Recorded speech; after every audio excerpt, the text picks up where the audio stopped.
In this recap, Issei's harem dreams get way too real. Waking up with Rias naked beside him, Asia barging in, and Akeno turning dragon aura suppression into something that looks more like foreplay. Between milk-spilling chaos at home and holy sword battles at school, every moment swings from ridiculous fan service to high-stakes danger. From Kiba's dark Excalibur revenge to Rias and Akeno's steamy rivalry, this arc mixes ecchi comedy with all-out war, and we're breaking down every wild, over-the-top moment.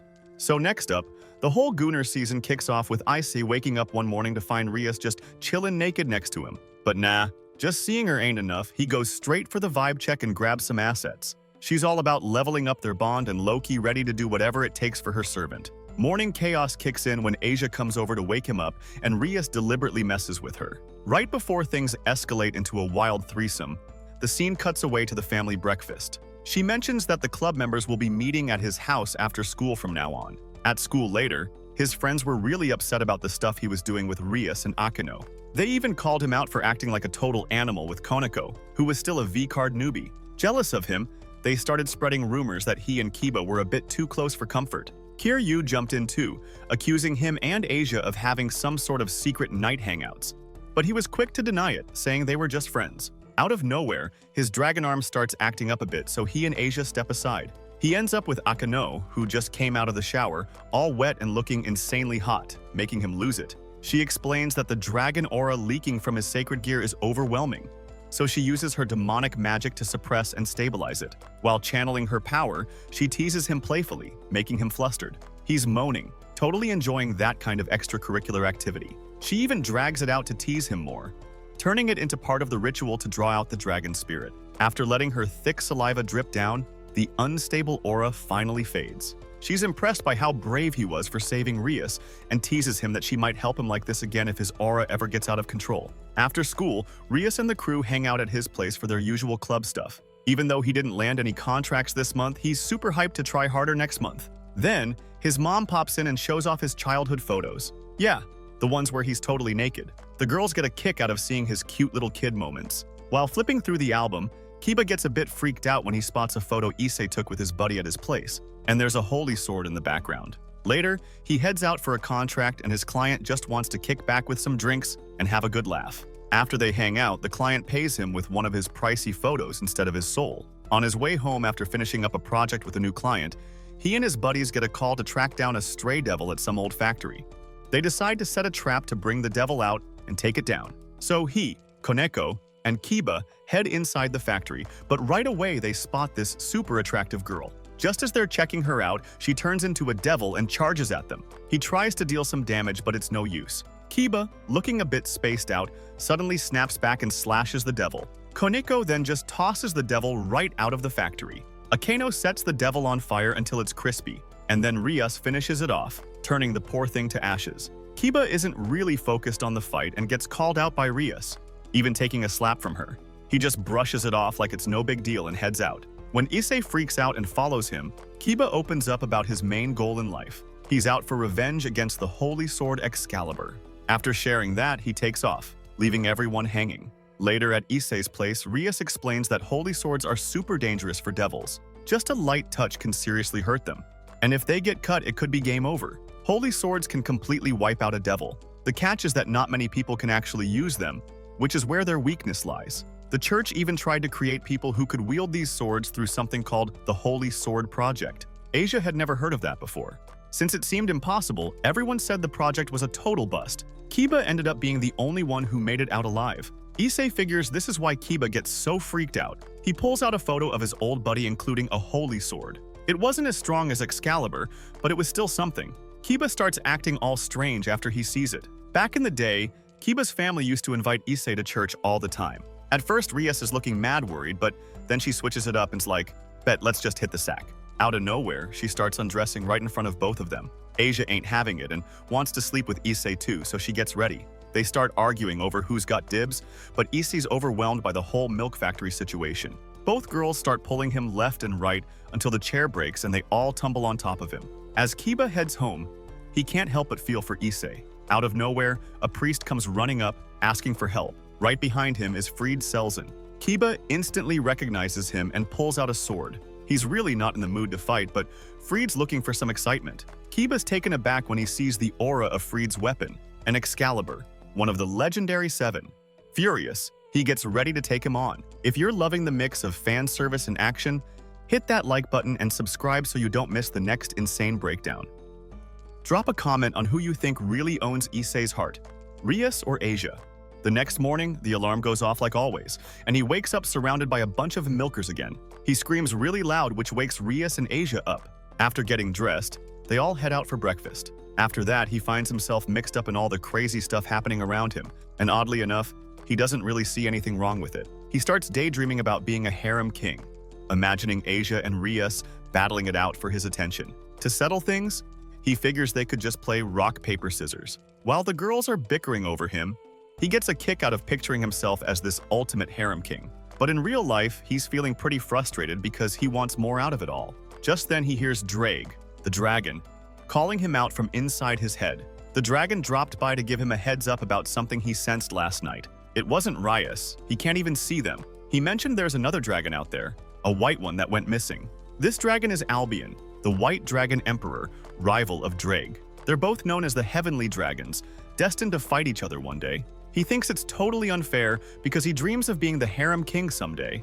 All he wants is a squad of girls with huge jugs for his babe army. He's super pumped to make it happen one day. Even Drake can't help but laugh at this wild fantasy. So Drake is saying that dragon power can be pretty intense, and every guy he's been around is always surrounded by women who are just all over them.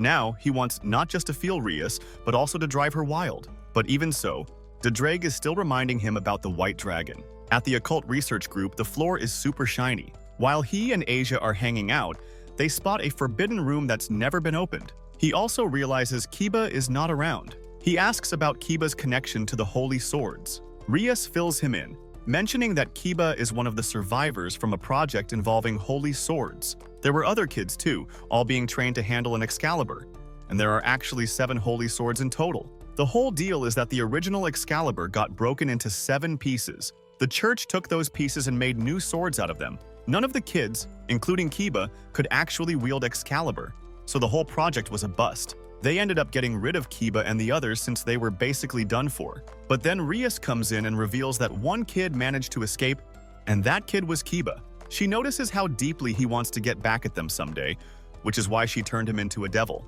Akeno joins in too, bringing Tsubaki and Sona along with her. Sona tells Rias to come over to her place right away. So he's asking Koneko if she thinks something's up with Sona, but she's more focused on Kiba. He starts to think maybe he should give Kiba a hand. After that, Koneko takes off. Meanwhile, Rias and Koneko are chilling out with Tsubaki and Sona in the sauna. And yeah, all 4 of them are completely naked for this super secret meeting. Sona drops a bombshell that 2 church folks came to see her. They wanted to chat with Rias. Rias thinks the angels are just trying to cause some chaos, but out of nowhere, Sona actually agreed to meet them. She mentions they were packing holy swords and might swing by to see Rias after school. That jogs Rias's memory, and he suddenly recalls a photo of him with his childhood friend and a holy sword. On the other side, as he is heading back home with Asia, he feels a strange presence. It is the same feeling as when he first met Asia near the church. Meanwhile, Rias also gets up, leaving the meeting, saying that he and Asia might be in danger. Just as he rushes into his home and takes a peek, his mom is actually having a chat with those 2 angels from the church. One of them, named Irina, recognizes him, asking how he could forget her. She is the same girl from the picture. He had actually thought she was a boy.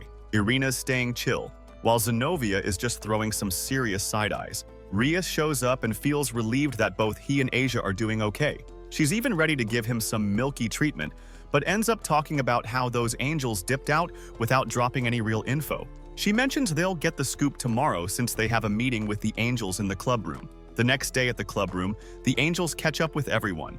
They fill the crew in on how 3 of the swords got stolen by the fallen angels. Right now, Zenovia's got the Sword of Destruction, and Irina's holding on to the Sword of Mimicry. The angels are basically saying they want the devils to just stay out of their business with the fallen angels. Things were getting pretty intense as Rias and Zenovia started pointing fingers at each other. But then Rias stepped in to chill things out, saying they weren't involved with the fallen angels. With that, they both decided to let the church handle the fallen angels on their own. As Zenovia is walking out, she spots Asia, who used to be the holy maiden before getting kicked out and labeled a witch. She can't help but call her out for becoming a devil. When Zenobia keeps throwing insults and even tries to exorcise Asia, he jumps in to defend her and challenges the girls to a fight, with Kiba backing him up. The scene wraps up with the four of them gearing up for a showdown. The episode kicks off with Issei and Kiba diving into an epic battle with Irina and Zenobia. Issei fires up his boosted gear, and that red gauntlet starts cranking up his demonic powers even more with each boost. Meanwhile, Kiba pulls out his sword birth move to create a bunch of demonic swords that are perfect for the fight. Irina brings out her Excalibur Mimic, this awesome holy sword that can change into different forms for all kinds of attacks. Meanwhile, Zenobia is swinging Excalibur Destruction, blasting out huge waves of holy energy that totally overwhelm the devil's defenses. The fight is going down in the school courtyard, with energy blasts lighting up the night sky and debris flying everywhere from their weapons clashing. Even though Issei was boosting Kiba's powers for stronger attacks, the Exorcist still had way stronger holy skills, leading to a pretty clear loss for the devils. Irina and Zenobia, feeling good about their win, get ready to head out of the school area, leaving Issei and Kiba on the ground, all bruised up and with their pride taking a hit.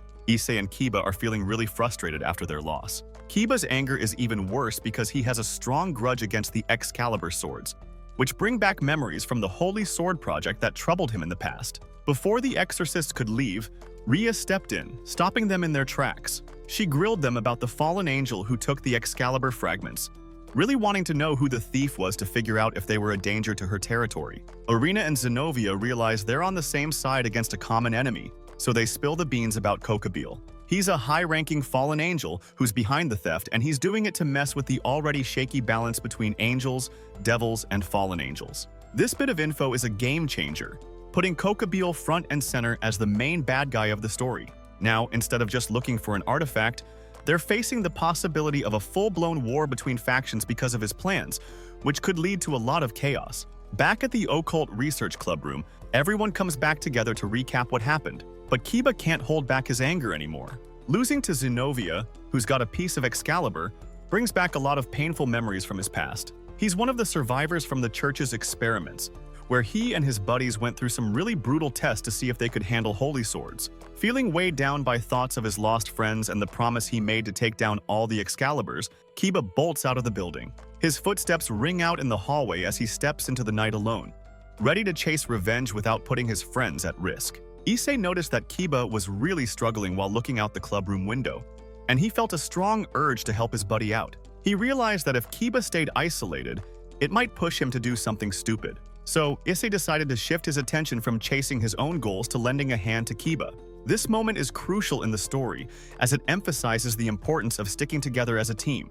To step up their game, Issei teams up with Koneko, since her quiet strength and strong bond with Kiba make her the perfect partner. They head over to Saji, a buddy from Sona's group, and manage to convince him to join in on their plan, using a mix of charm and a little pressure from Koneko's intense stare.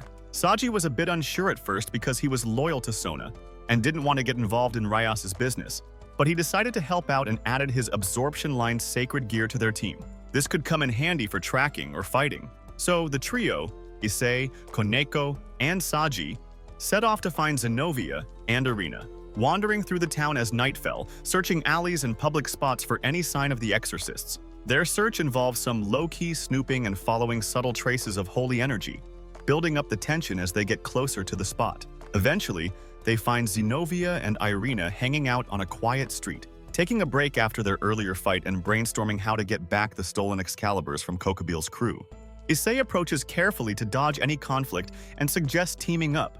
He points out that stopping Kokobile is more important than their different backgrounds. Zenobia thinks about it since she's all about the mission, and even though Irina is a bit doubtful at first, she quickly comes around when she sees that the devils are being genuine. The groups team up for now, with the exorcists agreeing to help find the Excalibur pieces in return for letting Kiba smash one of them. This way, Kiba gets to settle his score without messing up their main goal. Kiba joins them a bit later and really feels the support from Issei and Koneko. His usual tough guy attitude softens as he thanks them, realizing that their help makes it easier for him to face his past without feeling so alone. This alliance is a big deal, bringing together devils and the church in a surprising way, building some trust between them, and getting them ready to take on Kokobile head-on. Later that night, things start heating up as Issei hangs out with Kiba, Zenobia, Irina, and Koneko at a secret meeting spot. They go over their plan to track down and take out the Excalibur fragments. The plan is to track down Kokabil's hideouts by using what the exorcists know and taking advantage of the devil's powers for sneaking in and fighting. They're all about working together, so they've divided up tasks to play to everyone's strengths, like Issei boosting power, Kiba handling the swords, and the rest of the team providing support. This planning session really builds up the excitement, setting things up for the big climax of the story. At the same time, we meet a mysterious young guy who pops up next to one of Issei's clients from a recent devil deal. His sudden appearance gives off a vibe that he's been keeping an eye on things, possibly connected to the Excalibur situation or someone like Kokabil. It definitely adds a bit of suspense and hints that more trouble is brewing. The episode kicks off with Issei, Kiba, Saji, and Koneko Tuju getting ready to track down freed Selzen and the leftover fragments of Excalibur, especially after teaming up with exorcists Zenovia and Irina. Using the info they gathered from their last meetup, the crew zeroes in on Freed, who's hiding out in an old warehouse that used to be a hangout spot for the strayed devil Visor. With the place cloaked in shadows, it creates a pretty intense vibe as the devils sneak in. Kiba is seriously out for revenge against the Excalibur swords, so he faces off against Freed in an epic one-on-one fight. He's using his sword birth ability to summon all these crazy demonic blades to clash with Freed's stolen Excalibur, which is pretty intense. Freed fights all over the place with that holy sword, but Kiba manages to hold his own.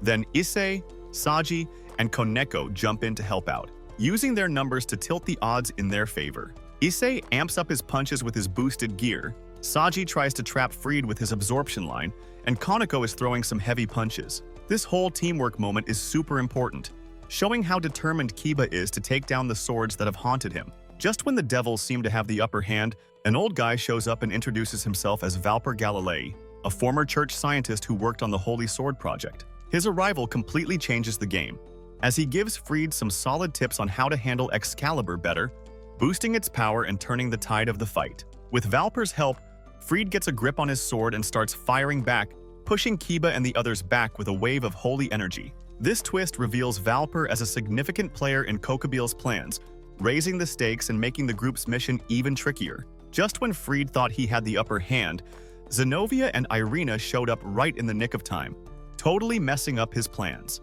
Zenovia unleashed her Excalibur destruction, sending out crazy energy waves, while Irina used her Excalibur mimic to switch things up and throw off Freed's attacks, saving the devils from getting wrecked. Realizing they were losing traction, Valper suggested they pull back, and Freed used a flash bomb to cover their retreat, blasting everyone with a blinding light. This whole scene really drives home how crucial their alliance is and shows just how tough Freed and Valper are becoming. Kiba, Zenovia, and Irina are chasing after Freed and Valper, trying to stop any more trouble from happening. Meanwhile, Rias Gremory, Sona Citri, Akeno Himejima, and Tsubaki Shinra show up at the warehouse to check out what's left after the chaos. Rias and Sona, being the heads of their groups, are giving Issei and Saji a serious talking to for going rogue, and they decide to deal out 1,000 spankings each. It's a funny yet serious way to show they mean business and highlight the need for teamwork. This lighthearted punishment really drives home the idea of hierarchy within the Devil Peerages, tying the supernatural action back to the importance of group accountability. At the Hyoudou residence, things take a lighthearted turn when Asia Argento shows up in a naked apron to greet Issei and Rias. Her sweet but funny attempt at being hospitable gets quite the reaction. Rias decides to join in on the fun and puts on a naked apron too, adding to the harem vibe with her playful affection. It's all pretty short and funny, keeping that perfect mix of tension and humor that the episode is going for. The next day, Rias, Akeno, and Koneko send out their familiars around town to find Kiba, Zenovia, and Irina, who are still chasing after the bad guys. They manage to find an injured Irina on the edge of town, looking pretty rough from a recent fight. Asia steps in with her Twilight healing power and takes care of Irina's wounds. Then, Tsubaki helps get her back to the C-Tree residence for more recovery, showing how well Rias's and Sona's groups work together. As the crew takes care of Irina, Freed shows up again, now holding 4 Excalibur fragments after swiping Irina's mimic. He mocks the devils, then vanishes with Valper behind a blinding flash. Off-screen, word spreads that Kokabil is the mastermind pushing this toward Kuo Academy, but he does not appear here. This moment is a big deal in the story, revealing Kokabil's desire for war and showing he's a real threat to the already shaky peace. Plus, With his focus on Kuo Academy, the conflict becomes way more personal for Rias's team. Issei, Asia, and the rest are hurrying back to Kuo Academy to gear up for the big showdown with Kokabeel. The tension is building as they rush into action. Meanwhile, at the school, Valper and Fried are hanging out inside a glowing magic circle, working on some kind of mysterious ritual that probably has something to do with the Excalibur fragments. It looks like they're trying to boost their powers or shake things up between the factions even more. The episode closes with Kiba and Zenovia observing the ceremony from a distance. Their resolve hardened as they prepare to intervene, setting up a cliffhanger that builds anticipation for the arc's resolution. The episode kicks off with Sona and her crew setting up a powerful magical barrier around Kuo Academy, basically locking down the school to keep the upcoming battle contained and protect the town from any supernatural mess. This barrier, lit up with cool runes, really sets the scene for an intense showdown and highlights how the devils are gearing up to face a tough opponent. Inside the barrier, Rias Gremory gets her team together, Issei, Akeno, Koneko, Azia, and Kiba, in the Occult Research Club room to nail down their battle plan against Kokabeel, Fried, and Valper. They're focused on figuring out how to handle Kokabeel's crazy power and get back the stolen Excalibur fragments. Rias assigns everyone specific roles to play to make the most of their strengths. Issei will use his boosted gear to pump up their power. Akeno's on lightning duty for ranged attacks, and Kiba is ready to dive in with his sword skills. This setup shifts the vibe from just planning to actually getting into action, showing how united and ready they are as a team. The fight kicks off with Kokabeel in the Academy courtyard, where he calls forth a bunch of Cerberus demons, these huge beasts with flaming jaws and multiple heads, hoping to overwhelm the Gremory team. But the devils are ready and work together like a well-oiled machine.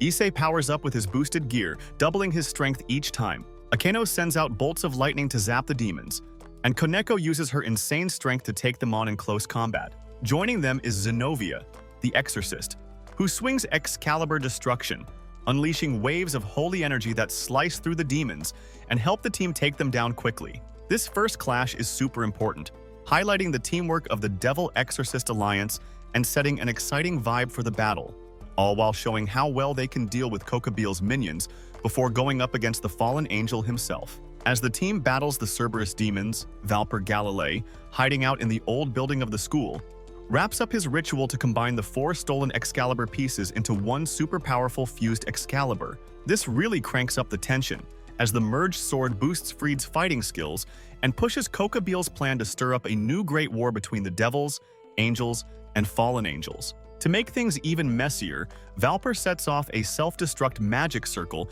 that's gonna blow up in 20 minutes, threatening to take out the entire academy and everyone inside the barrier. The glowing circle pulsates with dark energy, creating a sense of urgency that keeps everyone on edge. Meanwhile, a mysterious young guy watches everything unfold from a distance, hinting that there might be outside forces, maybe the Chaos Brigade, keeping tabs on Kokabeel. This suggests a bigger conspiracy that could shake things up in future battles. Rias and Akeno launch an attack on Kokabeel, who's hovering above them with his dark wings spread wide. Rias channels her demonic energy into a huge red blast, trying to break through Kokabeel's defenses, while Akeno unleashes a storm of lightning bolts that light up the night sky. Even with all their combined power, Kokabeel easily swats their attacks away with a wave of dark energy, showcasing just how outmatched the devils are against the fallen angel leader. The failed attack really shakes things up by showing just how powerful Kokabeel is, forcing the team to think outside the box and setting the stage for Issei to play a crucial role in the episode's climax as they realize they need a game-changing strategy.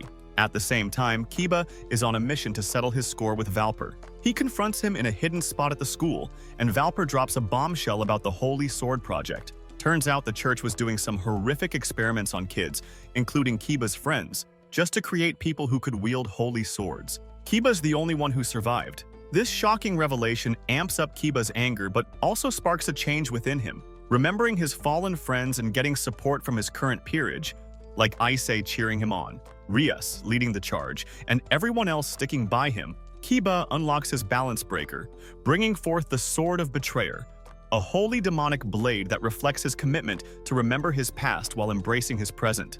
Feeling empowered, Kiba teams up with Zenovia, who drives Excalibur Destruction to its limit. Together, they take on Fried, who is armed with the fused Excalibur. Their combined attack absolutely overwhelms Fried, smashing the fused Excalibur in an epic showdown, which is a big step forward in the plot, taking out a key part of Kokabil's plan and helping Kiba get revenge for what he went through. With the fused Excalibur down, Kiba is ready to finish off Valper, looking for some justice. But before he can, Valper is struck down by a sudden blast of dark energy from afar. The group realizes Kokabil has been watching from the shadows, using Valper as nothing more than a pawn. Freed quickly escapes with Kokabil, leaving the devils shaken as they prepare for the real battle ahead. This move shows just how cold and calculating Kokabil can be, clearing the way for him while putting the focus back on him as the main threat, which raises the stakes for the team. In the final moments of the episode, Kokabil struts around, mocking the Occult Research Club and revealing that Issei's boosted gear can pass its power boost to others.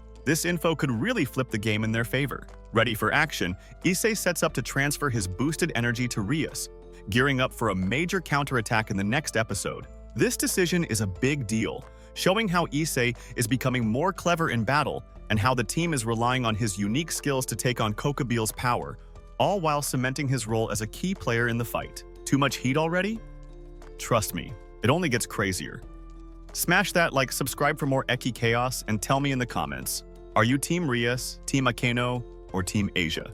The action kicks off with Issei using his boosted gear to ramp up his power with each boost. He sends that energy over to Rias Gremory, who then releases a powerful blast of crimson energy at Kokabil, who's floating smugly behind a protective barrier. The attack explodes with a massive force, lighting up everything around it, but Kokabil just brushes it off like it's nothing, with a sneer on his face. Next up, Akeno steps in and calls down fierce lightning strikes aimed at the fallen angel. Her lightning crackles and zaps through the air, but Kokabil blocks it effortlessly with his wings. When he realizes Akeno is connected to Barakiel, a major fallen angel figure, he uses that to mock Rias, implying that she's just like her brother, Searzex, who likes to gather a bunch of oddballs. This really ticks off Issei, and you can see it all over his face as frustration boils up on the battlefield. With anger fueling him, Issei decides to go after Kokabil head-on. Kiba, Zenovia, and Koneko jump in to back him up, giving Issei some time to power up even more with his boosted gear.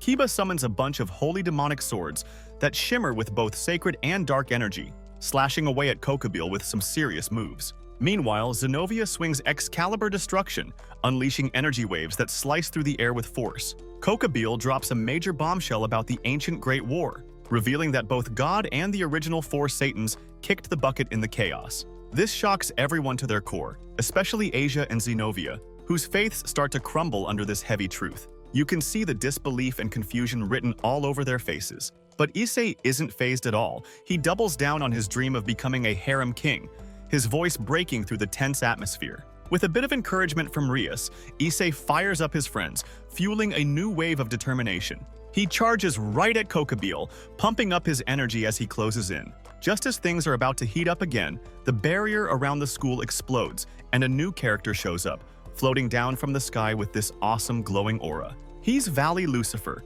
the White Dragon Emperor, and he instantly commands everyone's attention with his overpowering presence. Without wasting any time, he takes on Kokabil, showcasing his strength by easily tearing off Kokabil's wings and leaving him vulnerable on the ground. After easily defeating Kokabil, Valley halts the impending explosion that threatened the school. With Kokabil incapacitated, Freed flees alongside him as Valley disappears, leaving behind a warning of the power gap the devils still face.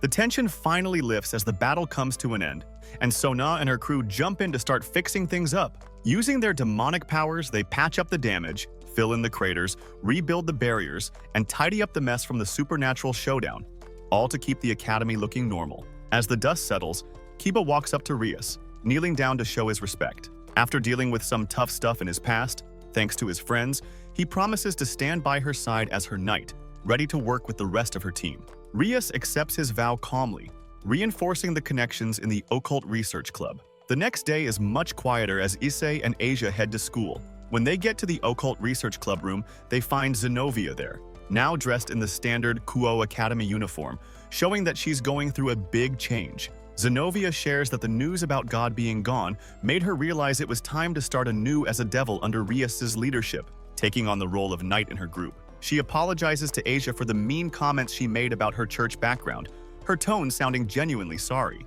Asia forgives her, helping them create a tentative friendship. Later on, Issei chills out with a video game session alongside a client he worked with during one of his earlier devil contracts. They're both relaxed as they take on the game together until the client drops a bombshell. He's actually Azazel, the governor of the fallen angels. Issei's face goes blank at this unexpected twist. The episode kicks off in the occult research club room, with Issei still shaken after meeting Azazel. He rushes to fill Rias Gremory and the gang in on what just happened. Turns out the kid he was gaming with is actually the Governor General of the Fallen Angels, and that definitely raises some alarms. Rias, being the club president and a powerful devil, isn't happy at all. She knows Azazel being close to their territory is a big deal. Akeno suggests they need to be careful, while Asia can't help but worry about Issei's safety. Her concern pretty clear. Kiba and Kaneko are all ears, discussing what this fallen angel's involvement could mean for them. The whole vibe in the room, filled with their weird artifacts, shows just how important it is for the group to stay on their toes as they dive into the supernatural politics they've dealt with before. The next day, things shift to a more everyday task as the club is tasked with cleaning up the outdoor swimming pool at Kuo Academy. They all gather to scrub the empty pool, just doing their thing as regular students. While cleaning, Issei's boosted gear arm starts acting up, bursting with wild draconic energy and making him uncomfortable. He turns to Akeno for help, and she quickly uses her powers to calm it down. This moment really highlights the struggle Issei has with controlling his dragon abilities, tying into his growth and the bigger supernatural issues. Once the pool is sparkling clean, they fill it with water and decide to have a fun swim on a warm summer day. The crew changes into their swimsuits, and things get playful, especially with Akeno flirting with Issei. Rias notices and jumps in, asking Issei to put sunscreen on her back, which turns into a contest for his attention. The rivalry between Rias and Akeno heats up, both trying to win Issei's focus, adding to the romantic tension of the story. This lighthearted competition showcases their dynamics within the club, keeping Issei at the center of their romantic shenanigans that are such a big part of the series. Feeling swamped by all the attention, Issei decides to sneak away from the pool and bumps into Zenovia, who's just joined the club as a devil. Out of the blue, Zenovia hits him with the suggestion that they should have a kid together, saying Issei's dragon lineage would make for some pretty strong offspring. Her straightforward proposal takes Issei by surprise, adding depth to her character and making things between them more complicated. Just as they're about to dive deeper into that conversation, Rias, Akeno, Asia, and Kaneko show up, interrupting the moment and pulling Issei back into the group. This little interruption lightens the mood, showcasing the club's tight-knit vibe and keeping the focus on their relationships. Later on, we switch gears when Season2 Lucifer, Rias' older brother and one of the 4 great Satans, swings by the occult research club with his queen, Graphia Lucifuge. Season2 lays out his 2 reasons for being there: checking out Rias' class observation day at Kuo Academy and scouting locations for an upcoming summit involving the 3 factions. This summit includes devils, angels, and fallen angels, making it a big deal that links the club's activities to the larger supernatural world. Season2's visit really highlights Rias' standing as a high-ranking devil and sets the stage for potential conflicts around faction alliances. Everyone chats politely, and Season2 shows interest in how the club operates, particularly in Issei's role as the Red Dragon Emperor. After their club room hangout, Season2 and Graphia head over to the Issei residence to meet his parents. The vibe is formal yet friendly, with Season2's royal air contrasting with the cozy home setting. He decides to spend the night in Issei's room, where they share some casual conversation that brings them closer and makes the powerful devil leader seem more relatable. The next morning, as the characters scatter for their daily routines, Rias takes off early to show Season2 and Graphia around the academy, really stepping into her role as a leader. Asia heads to Zenovia's place to help her settle into her new life as a devil, which really strengthens their friendship. Issei, left to make his way to school alone, starts thinking about the whirlwind of events lately, from Azazel's big reveal to the poolside craziness. As he gets near the school gates, we meet a key new character, Valley, the White Dragon Emperor. Valley recognizes Issei as the Red Dragon Emperor, dropping hints about a rivalry that connects to their shared fate as hosts for legendary dragons. His cool but intense attitude suggests a showdown is coming, marking a crucial moment that ties back to the dragon lore we've seen earlier in the season. The episode wraps up with this encounter, leaving the tension hanging and setting the stage for future drama. Valley is closing in on Issei at the school gates, and you can totally feel the tension. He seems ready to either challenge or chat with Issei, But Kiba and Zenobia jump in with their swords drawn, ready to back up their friend. Valley brushes them off, saying that since they couldn't even take down Kokabiel, there's no way they could handle him. That's a pretty bold move that shows just how strong he is as a villain. He then turns to Issei and asks him about his self-estimated power level. When Issei hesitates, Valley throws out a guess, putting him in the 4-digit range because of his incomplete balance breaker. This really points out that Issei has a lot of untapped potential and needs some serious growth. Then, he looks at Rias, who's watching nervously, and tells her to properly nurture Issei, hinting at future showdowns that will be key for Issei's development. After dropping that bombshell, Valley walks away, leaving everyone feeling pretty uneasy. This all sets up the ongoing rivalry between Issei as the Red Dragon Emperor and Valley as the White Dragon Emperor. Later, Issei heads to the sick room to gather his thoughts about Valley. In here, things get a bit deeper as Issei starts chatting with Drake, the dragon sealed in his boosted gear. Drake fills him in on the wild history of the Heavenly Dragons, how he and Albion were once fierce rivals, constantly battling in ways that almost destroyed the world, which is why the 3 factions stepped in during the Great War. The dragons ended up sealed into sacred gears, with Drake in boosted gear and Albion in divine dividing. This sheds light on the personal stakes for both Issei and Valley and ties their rivalry to the larger history of the series, which touches on the deaths of God and the original Satans. Drake's story really pushes Issei to harness his powers better moving forward and sets the stage for possible alliances, or clashes, between other dragon hosts down the line. Then the scene lightens up as we go back to the classroom where Zenobia is still trying to get used to human life, and it's causing some hilarious mix-ups. Her struggle with social norms, thanks to her past as a church exorcist, leads to a pretty awkward situation for Issei that ends up embarrassing him.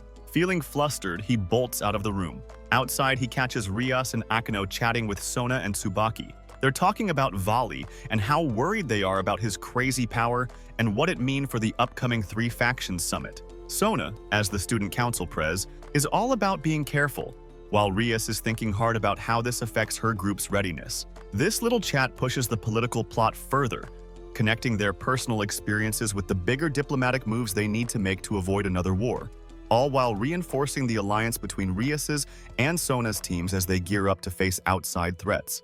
The story ramps up to the big class observation day, where the Guardians get to watch the students in action. Issei gets through his class without any major drama and meets up with Rias and Akeno afterward. They hear some buzz about someone cosplaying in the gym, so they head over to check it out and find Seraphal Leviathan, Sona's older sister and the current Satan from the Leviathan faction. She's dressed up in a magical girl outfit and is her usual quirky self, having fun with the students and making Sona blush. Seraphal's appearance serves a bunch of purposes. It introduces a powerful devil leader who's going to be important at the summit, shows how different devil nobles can be in public versus private, and adds some humor to lighten up the mood of the episode. She's also really excited about Observation Day, because she's coordinating with Season2, tying everything back to the political stuff happening at the academy. Later that evening at the Issei residence, things get a little funny and romantic. Issei's parents are hosting Season2 and Greyfia, and the group laughs over school observation footage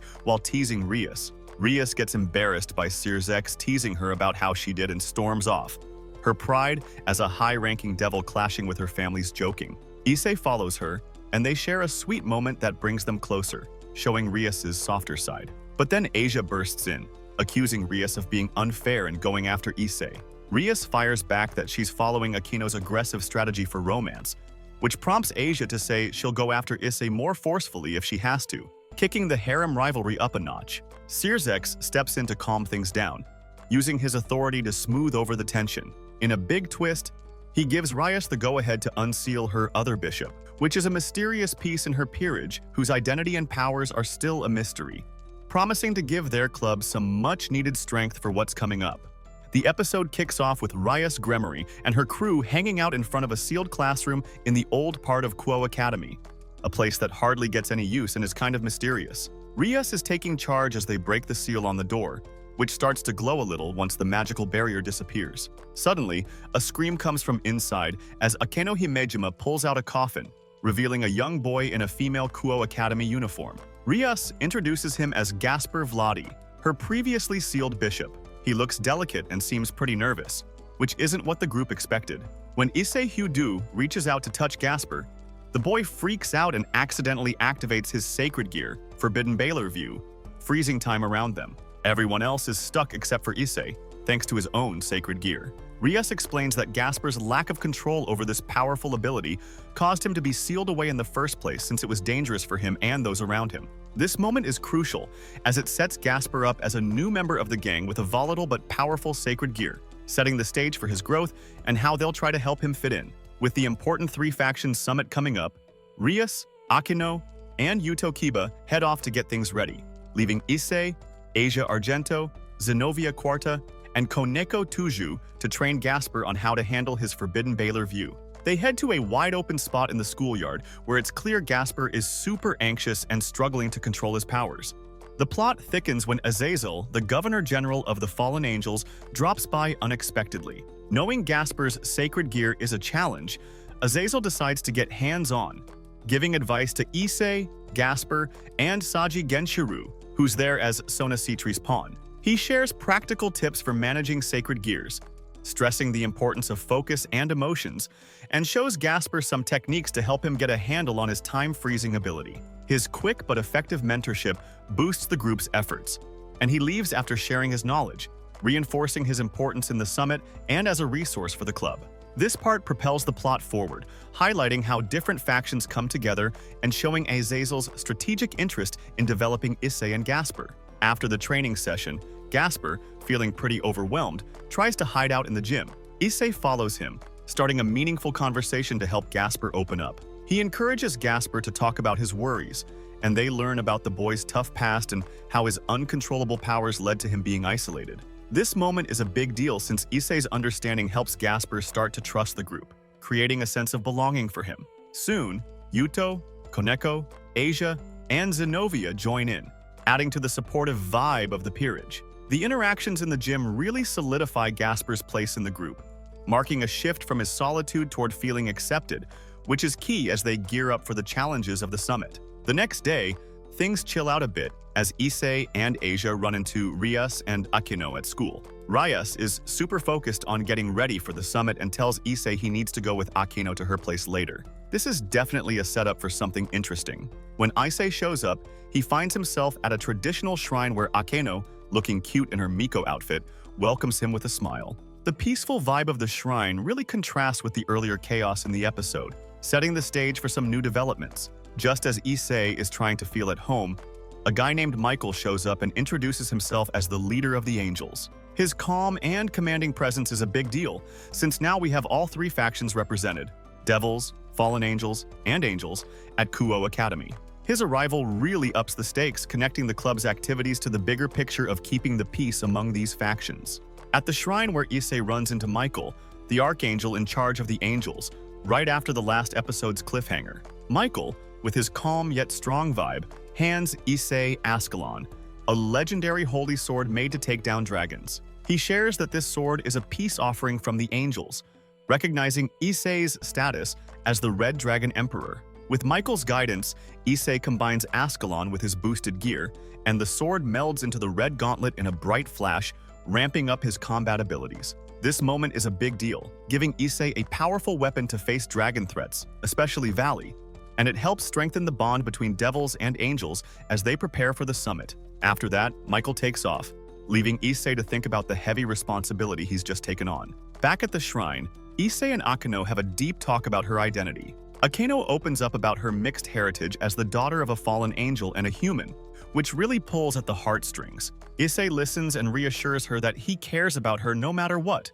which brings them closer. Touched by his words, Akeno offers him a lap pillow, a sweet moment that adds some intimacy. But then Rias shows up, clearly jealous and insisting that Issei leaves with her. This adds more fuel to the romantic rivalry between Rias and Akeno for Issei's heart, while also showing Akeno's growth as she shares her past. When Issei and Rias get back to Kuo Academy, they dive into training Gasper Vladi, the new bishop with the crazy Forbidden Baler View sacred gear. In the schoolyard, Gasper shows off some impressive control over his time-freezing power, thanks to his earlier training with Azazel and the club's help. Issei, stepping into the mentor role, praises Gasper for his progress, which boosts his confidence. This training session is a key moment, demonstrating Gasper's integration into the team and hinting at his potential as a key player in the upcoming summit, while also showing Issei's growth as a leader. Later, Issei finds himself deep in thought in his room, worrying about Akeno and regretting not being more sensitive during their talk. This moment highlights his growing maturity and concern for his friends. Suddenly, there's a knock on the door, and Rias comes in, followed by Akeno. Rias mentions that the summit preparations have dragged on, and they need to crash at Issei's place for the night. Akeno appears to have regained her usual composure and engages in some light chit-chat, while Rias playfully teases Issei about his earlier acceptance of Akeno. This sparks a fun competition between Rias and Akeno over who can be more comforting to Issei, ramping up the romantic tension. Meanwhile, Asia Argento bursts in, visibly upset by the closeness between Rias, Akeno, and Issei, accusing them of having an unfair advantage in winning his affection. The playful rivalry heats up, adding to the harem dynamics, but the atmosphere stays lighthearted, showcasing the group's emotional connections. The next morning, Issei wakes up feeling a bit heavy, only to find Rias, Akeno, and Asia all sleeping next to him, naked, which makes him scream in shock. This funny moment plays into the harem theme of the series while offering a break before things take a more serious turn. The story shifts to the day of the Three Factions Summit, a major event where devils, angels, and fallen angels gather to talk about peace. Rias and her crew, minus Koneko and Gasper, who are hanging out in the Occult Research Club room, head over to the meeting spot at Kuo Academy. They meet up with key players like Azazel and Valley from the Fallen Angels, Michael for the Angels, and Season2 Lucifer and Seraphal Leviathan representing the Devils. These leaders kick off discussions on keeping balance among the factions, showcasing the fragile peace and the importance of the summit. The formal setting and presence of these powerful figures add weight to the story, linking the club's activities to some serious supernatural negotiations. Meanwhile, back at the Occult Research Club room, things get tense as a group of mysterious figures approaches Koneko and Gasper, who are held back as reserves. The sudden appearance of these strangers with unclear motives sets up a cliffhanger that suggests trouble for the summit's security, adding suspense for the next episode. This development teases that the peace talks might get disrupted by unexpected threats, possibly tied to past conflicts like Kokobil's rebellion. Off at the Three Factions Summit, where the big players, Azazel for the Fallen Angels, Michael for the Angels, and Season2 and Seraphal for the Devils, are gathered at Kuo Academy to chat about a peace treaty. Azazel tries to steer the conversation and asks Issei, the Red Dragon Emperor, and Valley, the White Dragon Emperor, for their thoughts on how important the treaty is. Issei, standing with Rias Gremory's group, goes all in for peace, saying it's crucial to avoid more conflict, while Valley gives a vague answer, hinting he's not fully on board with everyone getting along. This sets the stage for the summit, showing how delicate the relationships are between the devils, angels, and fallen angels. Things get tense when Azazel casually brings up his subordinate who killed Asia, which sends Issei into a rage. His protectiveness really heats up the atmosphere in the room. Just as it looks like things might escalate, time suddenly freezes because Gasper's sacred gear, the Forbidden Baylor View, activates. Everyone realizes Gasper's sacred gear, the Forbidden Baylor View,